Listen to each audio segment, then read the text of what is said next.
And welcome back to Podiatry Marketing. I'm Tyson Franklin, the co-host, and with me is Big Jim, all the way over in Canada. How are you doing today, Jim? Tyson, I'm doing well. I'm excited to talk about the social media platform that's so popular with people over 45. It's going to be a great That's right. show It was today. a secret. It was a cliffhanger last week. And by the way, I didn't say it's Jim McDonald. I just called him Big Jim.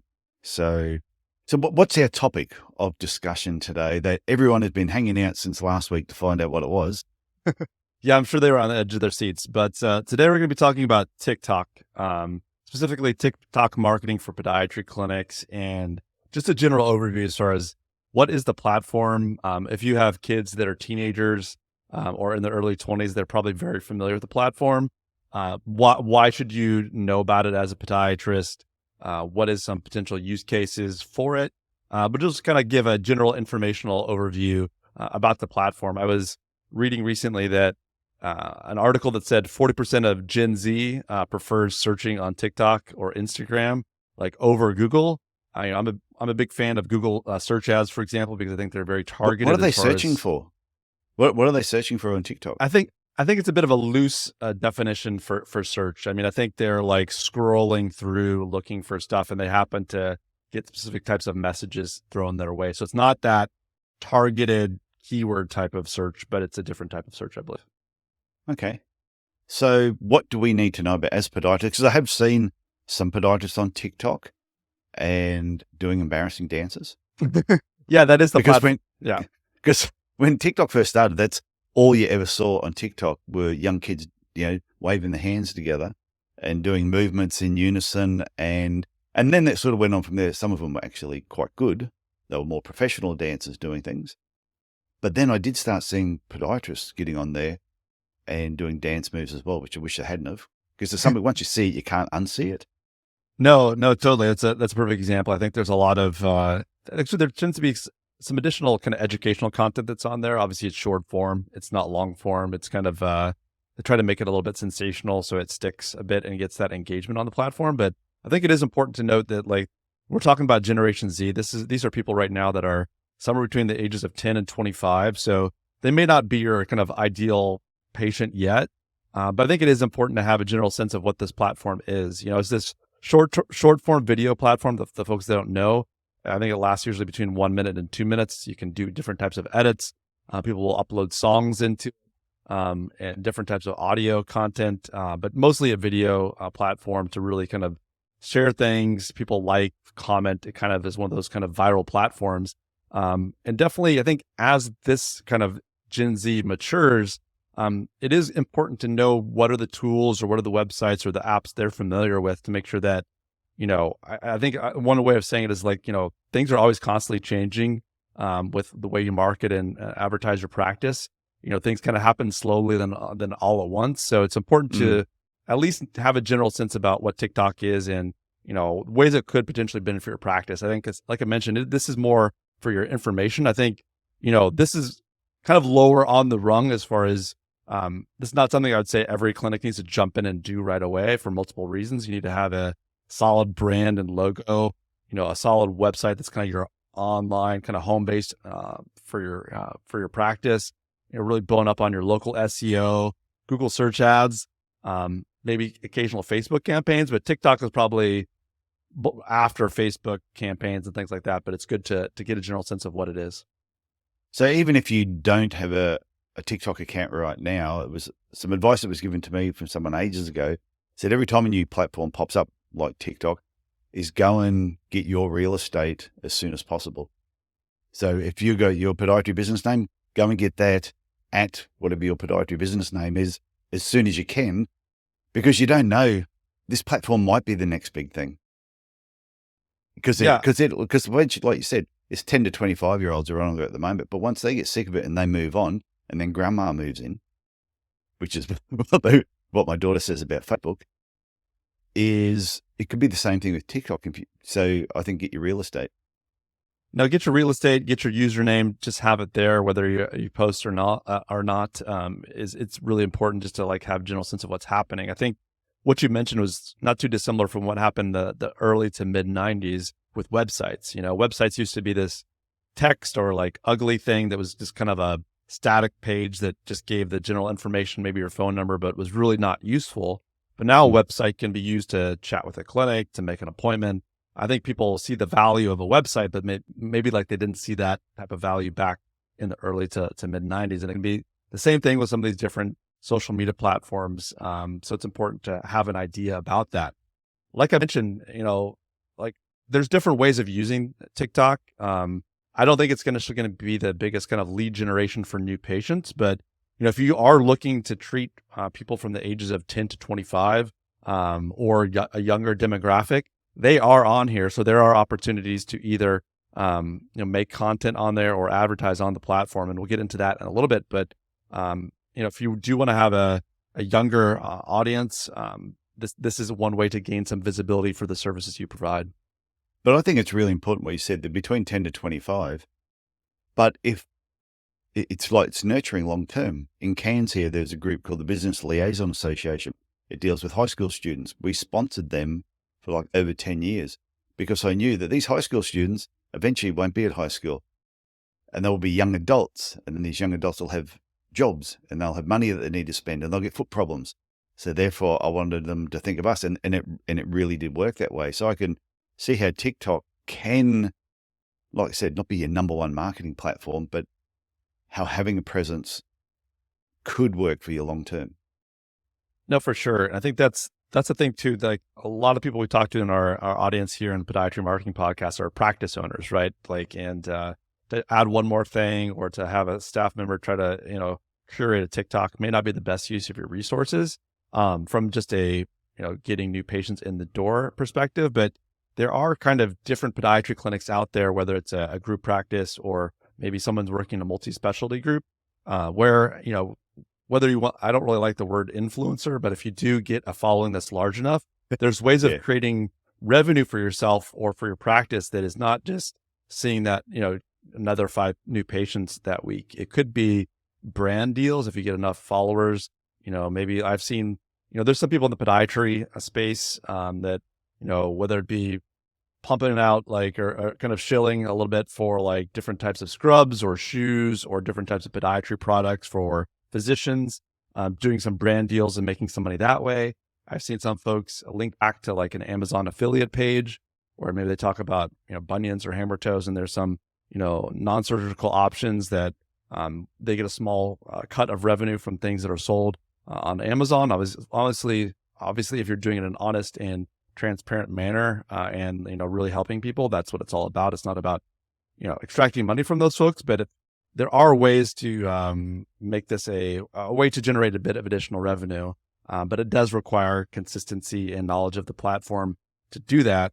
And it's probably not everybody's cup of tea. Some people just want to focus on treating patients and not build this kind of, I would say, like a side business, whether it be medical equipment or brand deals. But those are ways. And it could be, if you're coming out of residency and, you have 200,000 TikTok followers, that could be a benefit to the practice that you're joining. But that's just something to consider. I don't think it's necessarily the right path for everybody, but maybe a small percentage of our listeners would see some value in those other forms of revenue.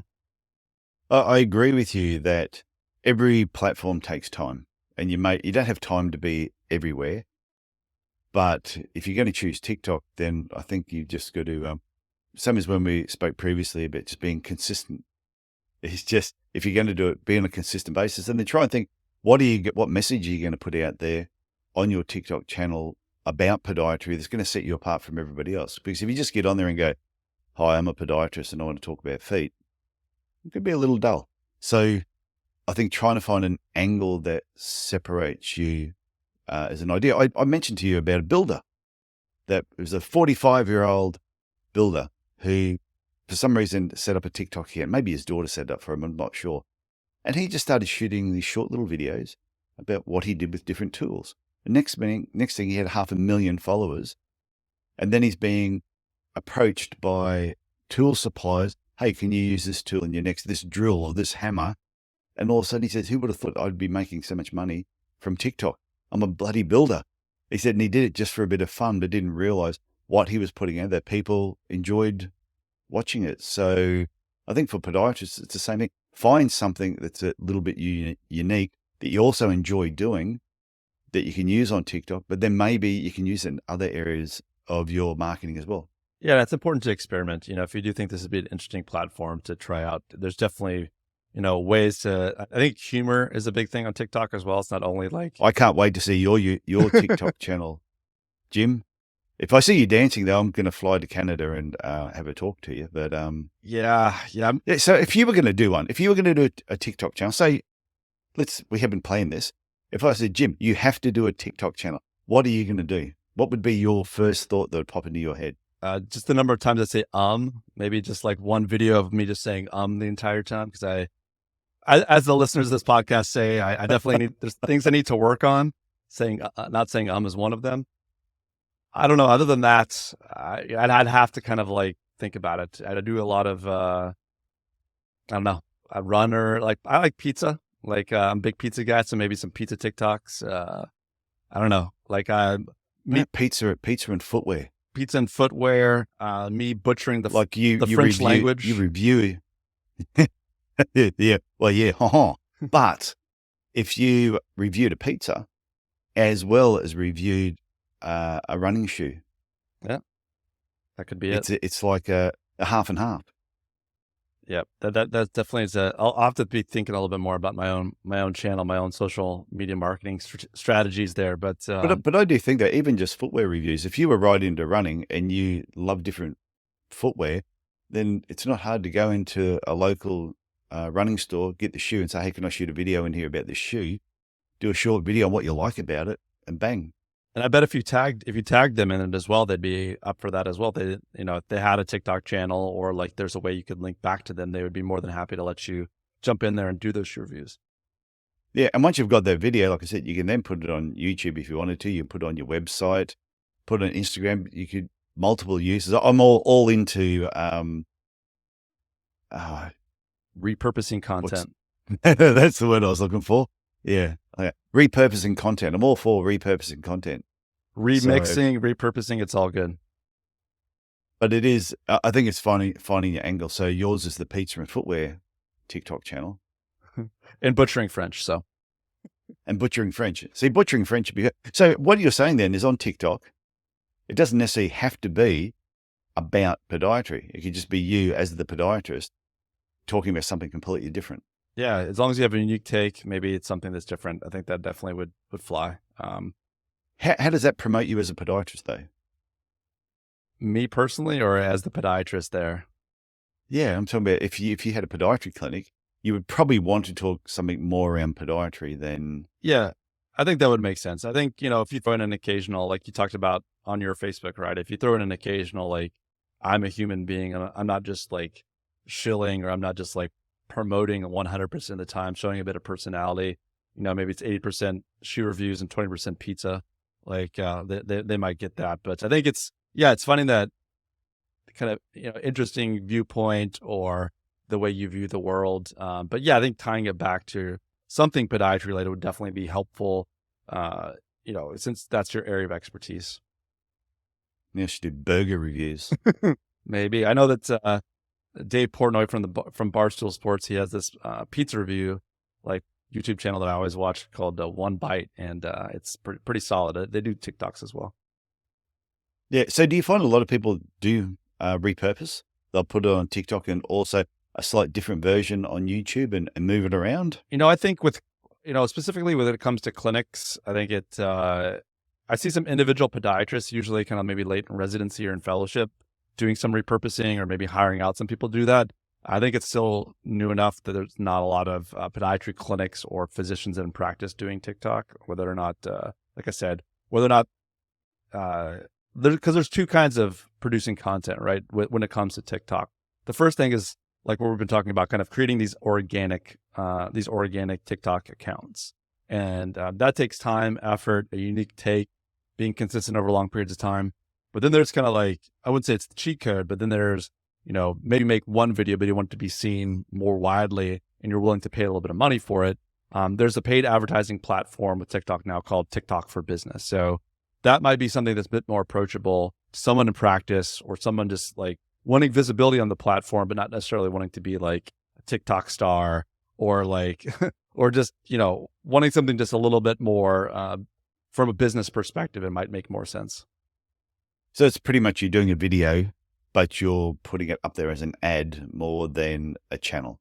Yeah, exactly. I mean, you would kind of create your own channel and then you would just kind of promote this one video, like with their TikTok for Business platform.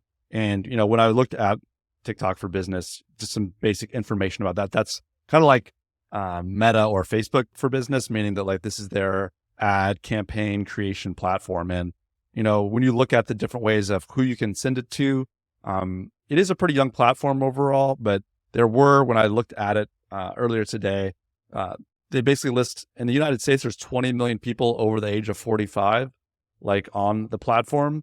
They do break down who you can kind of show your ads to by age category. So there's 18 to 24, 25 to 34, 35 to 44, 45 to 54, and then 55 plus.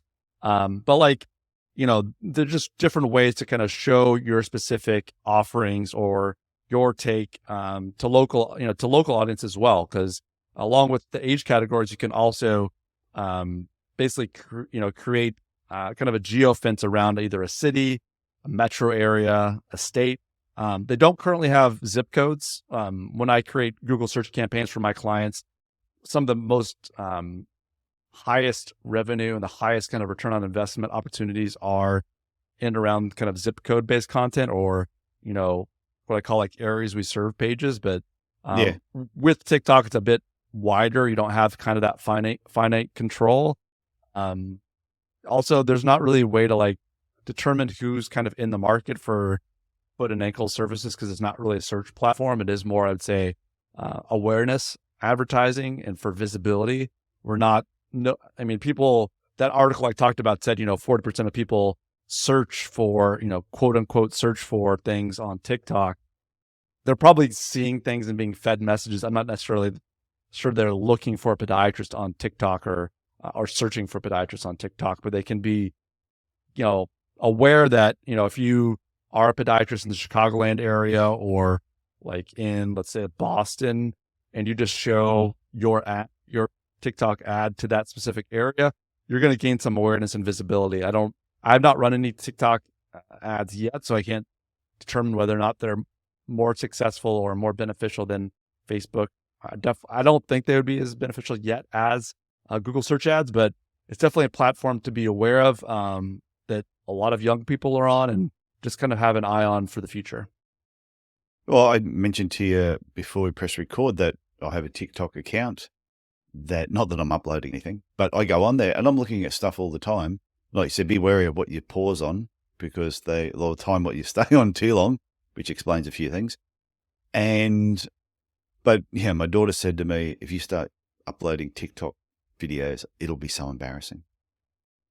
But I'm not the only person, like I'm 56. So I know there's a lot of people that are my age that are on TikTok, and they, like I said to you, there's so many comedy things on there that is why I'm on there most, because I find it really, really funny. And then I skip through all the crap. Well, it's an engaging platform. It is kind of one of those kind of black holes. You can find yourself like flipping through things and checking things out, and all of a sudden you look up and it's been 30 or 40 minutes and you're like, oh my gosh, like that was like, how did that happen? But it is one of those platforms that uses an algorithm to see, what are you staring at the most? And then we'll send you similar content from similar people that like similar stuff. So, if you do get, like I said, the real power of it is that it is a real growing platform for the youth. That does have the ability to, like I said, there is some geo like targeting or ability to show it in front of a specific local audience.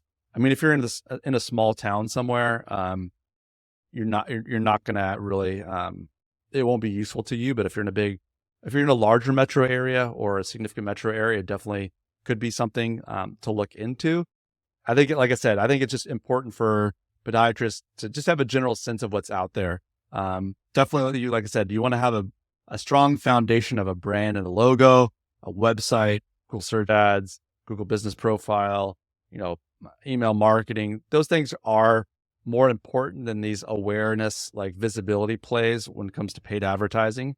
I think, things like Facebook and TikTok can be beneficial to highlight specific types of care you provide on a consistent basis that people aren't necessarily searching for, or to kind of display your expertise in a way that's visually engaging, but they won't necessarily translate to new patient visits, something like Google search ads would, or a solidly built in a strong SEO-based website. But I think, like I said, it is important to know about these upcoming platforms, to know, at least to know what your kids are using, if you're not monitoring what they're using. But I think there could be some utility for this platform moving forward. It's still very new, though, and I would say that, like, from an organic standpoint, it's not going to drive new patient visits, but from a paid advertising perspective, there could be some benefits. No, I think that's really good advice. And I do think podiatrists should at least have a look at it, do a bit of reading on it, and try and understand the platform, and then make a choice whether this is something that they could find useful or not. But I remember when I first signed up for Facebook, and I was like, I don't think this is going to work. But a lot of people, by the time I got in, there were so many people that were already had business accounts set up and were doing really well from it. By the time everybody else got on board and realized the benefit of it, Facebook had changed everything, changed all the algorithms to make it really tough for you. Yep. So I think this could be a similar thing where you get in now and start creating some momentum and a bit of a following, that if they do change things down the track, you've already got a stronghold in that podiatry area. Yeah, there definitely could be a first mover advantage, at least to have the knowledge and ability to kind of navigate the platform. That'll put you steps ahead of other practices and other people in the field. Yeah, and if you got kids, you can just show them how cool you are. Exactly. You can say, hey, look, kids, I have more followers. See, that's what I like doing on Instagram. I like to point out to my daughter on a regular basis, I have more followers than she does. So if anyone wants to follow us on Instagram, you're on Instagram, Jim? Yeah, I think I'm McDonald or I've got to look it up, but You got to look it up. I gotta download my TikTok. I'm pretty sure I'm Podiatry Growth on TikTok. So I'm Podiatry Legends on TikTok, but I haven't posted anything yet, but I do plan to. And Instagram, if anyone wants to try and track me down, Tyson Franklin 66 on Instagram. Yeah. And so start following me, therefore I can stay in front of my daughter. And I'm at McDonald, McDannld, if they want to follow me on that's Instagram, but I think it's Podiatry Growth on TikTok. Any other personal platforms we want to flog at the moment while we're on the subject? If people want to go and check out my YouTube channel, it is just look for Tyson E. Franklin. Pretty easy to find. And just look Podiatry Business Coach or Podiatry Mentor. I change the name every now and then just to mix it up a little. Yeah, I'm sure they can track us down both there and on Twitter and LinkedIn. We're kind of all over social media, but that's all the account shilling I have for tonight. Yep, that's okay.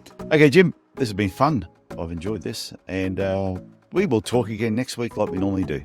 Sounds like a plan, Tyson. Okay, see ya.